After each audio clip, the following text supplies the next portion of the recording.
Cricket ಜಗತ್ತಿನ interesting ಸುದ್ದಿಗಳನ್ನು quick ಆಗಿ ಹೇಳ್ತೇನೆ ಕ್ರಿಕೆಟ್ ರೌಂಡ್ ಅಪ್ ನಲ್ಲಿ. ನಾನು ಶಾಂತ. ನೀವು ಸುದ್ದಿಯಾನದ ಸಬ್ಸ್ಕ್ರೈಬರ್ ಆಗೋದಕ್ಕೆ ಮರಿಬೇಡಿ. ಟೀಂ ಇಂಡಿಯಾ ಆಟಗಾರ ಹಾರ್ದಿಕ್ ಪಾಂಡ್ಯ ಪತ್ನಿ ನತಾಶಾ ಅವರಿಂದ ವಿಚ್ಛೇದನ ಪಡೆದ ಮೇಲೆ ಚಿಲ್ ಮೂಡ್ನಲ್ಲಿದ್ದಾರೆ. ಬ್ರಿಟನ್ ಗಾಯಕಿ ಜಾಸ್ಮಿನ್ ವಾಲಿಯಾ ಜೊತೆ ರೆಸಾರ್ಟ್ನಲ್ಲಿ ರಾತ್ರಿ ಕಳೆದಿದ್ದಾರೆ. ಗ್ರೀಸ್ನ ರೆಸಾರ್ಟ್ನಲ್ಲಿ ಪಾಂಡ್ಯ ಮತ್ತು ಬ್ರಿಟನ್ ಸಿಂಗರ್ ಡೇಟಿಂಗ್ ನಡೆಸಿದ್ದಾರೆ. ಹಾರ್ದಿಕ್ ಪಾಂಡ್ಯ ಹಾಗೆ ಜಾಸ್ಮಿನ್ ಅವರು ತಮ್ಮ ಇನ್ಸ್ಟಾಗ್ರಾಂನಲ್ಲಿ ಫೋಟೋಗಳನ್ನು ಹಂಚಿಕೊಂಡಿದ್ದಾರೆ.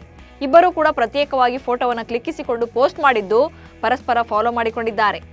ಟೀಂ ಇಂಡಿಯಾದ ಮಾಜಿ ಆಟಗಾರ ಕನ್ನಡಿಗ ದೊಡ್ಡ ಗಣೇಶ್ ಅವರು ಕೀನ್ಯಾ ರಾಷ್ಟ್ರೀಯ ತಂಡದ ಮುಖ್ಯ ಕೋಚ್ ಆಗಿ ನೇಮಕವಾಗಿದ್ದಾರೆ.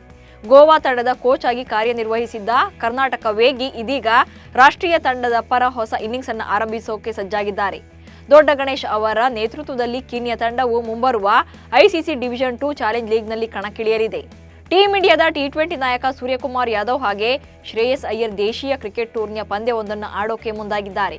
ಇದೇ ಗುರುವಾರದಿಂದ ಆರಂಭ ಆಗಲಿರುವ ಬುಚ್ಚಿಬಾಬು ಟ್ರೋಫಿ ಪಂದ್ಯಾವಳಿಯಲ್ಲಿ ಆಡುವ ನಿರ್ಧಾರಕ್ಕೆ ಬಂದಿದ್ದಾರೆ. ಉಭಯ ಆಟಗಾರರು ಮುಂಬೈ ತಂಡದ ಪರ ಆಡಲಿದ್ದಾರೆ ಎಂದು ಮುಂಬೈ ಕ್ರಿಕೆಟ್ ಅಸೋಸಿಯೇಷನ್ ಅಧಿಕೃತ ಹೇಳಿಕೆ ನೀಡಿದೆ. ಶ್ರೇಯಸ್ ಅಯ್ಯರ್ ಮತ್ತು ಸೂರ್ಯಕುಮಾರ್ ಯಾದವ್ ಜಮ್ಮು ಮತ್ತು ಕಾಶ್ಮೀರ ವಿರುದ್ಧ ಆಗಸ್ಟ್ 27ರಂದು ನಡೆಯುವ ಪಂದ್ಯದಲ್ಲಿ ಆಡಲಿದ್ದಾರೆ. 2025ರ ಜನವರಿಯಲ್ಲಿ ಭಾರತ ಮತ್ತು ಇಂಗ್ಲೆಂಡ್ ನಡುವೆ 5 ಟಿ20 ಹಾಗೆ 3 ಏಕದಿನ ಪಂದ್ಯಗಳ ಸರಣಿ ನಡೆಯಲಿದೆ. ಮೊದಲ ಟಿ20 ಪಂದ್ಯ ಜನವರಿ 22ರಂದು ಚೆನ್ನೈನಲ್ಲಿ ನಡೆಯಬೇಕಿತ್ತು. ಇದೀಗ ಸರಣಿಯ ಮೊದಲ 2 ಪಂದ್ಯಗಳ ಸ್ಥಳಗಳನ್ನು ಬದಲಾಯಿಸಲಾಗಿದೆ ಎಂದು ಬಿಸಿಸಿಐ ತಿಳಿಸಿದೆ. ಕೋಲ್ಕತ್ತಾ ಪೊಲೀಸರ ಮನವಿ ಹಿನ್ನೆಲೆಯಲ್ಲಿ ಬಿಸಿಸಿಐ ಈ ನಿರ್ಧಾರಕ್ಕೆ ಬಂದಿದೆ. ಗಣರಾಜ್ಯೋತ್ಸವ ಗಮನದಲ್ಲಿಟ್ಟುಕೊಂಡು ಕೋಲ್ಕತ್ತಾ ಪೊಲೀಸರು ಈ ರೀತಿ ಮನವಿ ಮಾಡಿದ್ದಾರೆ. ಮೊದಲ ಟಿ20 ಪಂದ್ಯ ಜನವರಿ 22ರಂದು ನಡೆಯಲಿದೆ.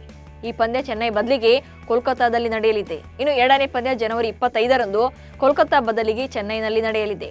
ದೇಶೀಯ ಟೂರ್ನಿಯಲ್ಲಿ ಉತ್ತಮ ಪ್ರದರ್ಶನ ನೀಡುವ ಮೂಲಕ ಭಾರತ ತಂಡದಲ್ಲಿ ಮತ್ತೆ ಸ್ಥಾನ ಪಡೆಯೋಕೆ ಇಶಾನ್ ಕನಸು ಕಂಡಿದ್ರು. ಆದರೆ ಟೆಸ್ಟ್ ತಂಡದಲ್ಲಿ ಇಶಾನ್ ಕಿಶನ್ ಸ್ಥಾನ ಪಡೆಯೋದು ಡೌಟ್ ಆಗಿದೆ. ಈ ಹಿಂದೆ ರಿಷಬ್ ಪಂತ್ ಅನುಪಸ್ಥಿತಿಯಲ್ಲಿ ಭಾರತ ಟೆಸ್ಟ್ ತಂಡದಲ್ಲಿ ಕಿಶನ್ ಸ್ಥಾನವನ್ನು ಪಡೆದಿದ್ರು. ಆದರೆ ರಿಷಬ್ ಪಂತ್ ಗಾಯದಿಂದ ಸಂಪೂರ್ಣ ಚೇತರಿಸಿಕೊಂಡಿದ್ದು ಟೀಂ ಇಂಡಿಯಾಗೆ ಕಂಬ್ಯಾಕ್ ಮಾಡಿದ್ದಾರೆ. ಎರಡನೇ ವಿಕೆಟ್ ಕೀಪರ್ ಆಗಿ ಧ್ರುವ್ ಜುರೇಲ್ ಆಯ್ಕೆಯಾಗುವುದು ಬಹುತೇಕ ಖಚಿತ ಆಗಿದೆ.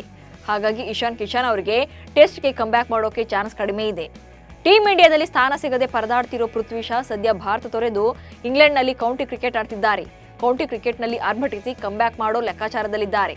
ಆದರೆ ಕಂಬ್ಯಾಕ್ ಕನವರಿಕೆಯಲ್ಲಿದ್ದ ಪೃಥ್ವಿಗೆ ಶಾಕ್ ಕಾದಿದೆ. ಕ್ರಿಕೆಟ್ ಫೀಲ್ಡ್ನಿಂದ ಕೋರ್ಟ್ನ ಕಟಕಟಕ್ಕೆ ಬಂದು ನಿಲ್ಲಬೇಕಾದ ಪರಿಸ್ಥಿತಿ ಎದುರಾಗಿದೆ. ಸಪ್ನಾ ಗಿಲ್ ಕೇಸ್ನಲ್ಲಿ ಪೃಥ್ವಿಗೆ 2ನೇ ಸಮನ್ಸ್ ಜಾರಿಯಾಗಿದೆ. ನಾಯಕ ಫಾಫ್ ಡುಪ್ಲೆಸಿಸ್ ಅವರನ್ನ ಆರ್ಸಿಬಿ ತಂಡ ರಿಲೀಸ್ ಮಾಡಲಿದೆ. ಹೀಗಾಗಿ ಆರ್ಸಿಬಿ ಭವಿಷ್ಯದ ದೃಷ್ಟಿಯಿಂದ ಬೆನ್ ಸ್ಟೋಕ್ಸ್ ಅವರನ್ನ ಖರೀದಿ ಮಾಡೋ ಯೋಚನೆಯಲ್ಲಿದೆ ಎನ್ನಲಾಗ್ತಿದೆ. ಬೆನ್ ಸ್ಟೋಕ್ಸ್ ಆರ್ಸಿಬಿ ತಂಡ ಸೇರಿಕೊಂಡ್ರೆ ಮಿಡ್ಲ್ ಆರ್ಡರ್ ಬ್ಯಾಟಿಂಗ್ ಬಲಗೊಳ್ಳಲಿದೆ. ಜೊತೆಗೆ ಬೆನ್ ಸ್ಟೋಕ್ಸ್ ಆಲ್ರೌಂಡರ್ ಆಗಿದ್ದು ಬೌಲಿಂಗ್ ಕೂಡ ಮಾಡಬಹುದು ಎಂಬ ಲೆಕ್ಕಾಚಾರ ಆರ್ಸಿಬಿಯದ್ದು.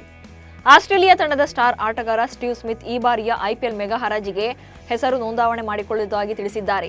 ಕಳೆದ ಸೀಸನ್ ಹರಾಜಿನಿಂದ ಹೊರಗುಳಿದಿದ್ದ ಸ್ಮಿತ್ ಈ ಬಾರಿ ಹರಾಜಿನಲ್ಲಿ ಕಾಣಿಸಿಕೊಳ್ಳೋಕೆ ಬಯಸಿದ್ದಾರೆ. ಸ್ಟೀವ್ ಸ್ಮಿತ್ ಕೊನೆ ಬಾರಿ ಐಪಿಎಲ್ನಲ್ಲಿ ಕಾಣಿಸಿಕೊಂಡಿದ್ದು 2021ರಲ್ಲಿ ಡೆಲ್ಲಿ ಕ್ಯಾಪಿಟಲ್ಸ್ ಪರ ಆಡಿದ್ದ ಅವರನ್ನ ನಂತರ ಡಿಸಿ ಬಿಡುಗಡೆ ಮಾಡಿತ್ತು. ಇನ್ನು 2022ರಲ್ಲಿ ಹರಾಜಿನಲ್ಲಿ ಕಾಣಿಸಿಕೊಂಡರೂ ಕೂಡ ಆಸೀಸ್ ಆಟಗಾರರನ್ನ ಯಾವುದೇ ಫ್ರಾಂಚೈಸಿ ಖರೀದಿ ಮಾಡಿರಲಿಲ್ಲ. ಕಳೆದ ಸೀಸನ್ ಐಪಿಎಲ್ ಹರಾಜಿನಲ್ಲಿ 2 ಕೋಟಿ ರೂಪಾಯಿ ಮೂಲ ಬೆಲೆಯೊಂದಿಗೆ ಕಾಣಿಸಿಕೊಂಡಿದ್ದ ಸ್ಮಿತ್ ಅವರು ಬಿಕರಿಯಾಗದೆ ಉಳಿದಿದ್ರು. ಇಷ್ಟಾದರೂ ಕೂಡ ಈ ಬಾರಿ ಸಹ ಐಪಿಎಲ್ ಹರಾಜಿಗೆ ಹೆಸರು ನೀಡುವುದಾಗಿ ಸ್ಮಿತ್ ತಿಳಿಸಿದ್ದಾರೆ. ಶ್ರೀಲಂಕಾ ವಿರುದ್ಧದ ಟೆಸ್ಟ್ ಸರಣಿಯಿಂದ ಇಂಗ್ಲೆಂಡ್ ಟೆಸ್ಟ್ ತಂಡದ ನಾಯಕ ಬೆನ್ ಸ್ಟೋಕ್ಸ್ ಹೊರಬಿದ್ದಿದ್ದಾರೆ. ಮಂಡಿರಜ್ಜು ಗಾಯಕ್ಕೆ ಒಳಗಾಗಿದ್ದ ಸ್ಟೋಕ್ಸ್ ಲಂಕಾ ವಿರುದ್ಧದ ಸರಣಿಯಿಂದ ಹೊರಗುಳಿಯೋಕೆ ನಿರ್ಧರಿಸಿದ್ದಾರೆ. ಬೆನ್ ಸ್ಟೋಕ್ಸ್ ಹೊರಗುಳಿದಿರುವ ಕಾರಣ ಇಂಗ್ಲೆಂಡ್ ತಂಡಕ್ಕೆ ನೂತನ ನಾಯಕನಾಗಿ ಓಲಿ ಪೋಪ್ ಆಯ್ಕೆಯಾಗಿದ್ದಾರೆ. 26 ವರ್ಷದ ಪೋಪ್ ಇದೇ ಮೊದಲ ಬಾರಿಗೆ ತಂಡದ ಕ್ಯಾಪ್ಟನ್ ಆಗಿ ಆಯ್ಕೆಯಾಗಿರುವುದು ವಿಶೇಷ. ನ್ಯೂಜಿಲೆಂಡ್ ಆಟಗಾರ ಜಾರ್ಜ್ ವರ್ಕರ್ ಅಂತಾರಾಷ್ಟ್ರೀಯ ಕ್ರಿಕೆಟ್ನಿಂದ ನಿವೃತ್ತಿ ಘೋಷಿಸಿದ್ದಾರೆ. ಅದು ಸಹ ತಮ್ಮ 34ನೇ ವಯಸ್ಸಿನಲ್ಲಿ. 2015ರಲ್ಲಿ ಕಿವೀಸ್ ತಂಡಕ್ಕೆ ಪದಾರ್ಪಣೆ ಮಾಡಿದ್ರು. ನ್ಯೂಜಿಲೆಂಡ್ ದೇಶೀಯ ಕ್ರಿಕೆಟ್ನಲ್ಲಿ ಆಲ್ರೌಂಡರ್ ಆಗಿ ಗಮನ ಸೆಳೆದಿದ್ದ ಜಾರ್ಜ್ ವರ್ಕರ್ಗೆ ರಾಷ್ಟ್ರೀಯ ತಂಡದಲ್ಲಿ ಹೆಚ್ಚಿನ ಅವಕಾಶ ಸಿಕ್ಕಿರಲಿಲ್ಲ. ಇದೀಗ ವರ್ಕರ್ ಹೂಡಿಕೆ ಸಂಸ್ಥೆಯೊಂದರಲ್ಲಿ ಕೆಲಸವನ್ನಾಗಿಟ್ಟಿಸಿಕೊಂಡಿದ್ದು ಹೀಗಾಗಿ ಕ್ರಿಕೆಟ್ ವೃತ್ತಿ ಜೀವನಕ್ಕೆ ವಿದಾಯ ಹೇಳೋಕೆ ನಿರ್ಧರಿಸಿದ್ದಾರೆ. ಇವಿಷ್ಟು ಇವತ್ತಿನ ಕ್ರಿಕೆಟ್ ರೌಂಡ್ ಅಪ್ ಸುದ್ದಿಗಳು. ನಮಸ್ಕಾರ.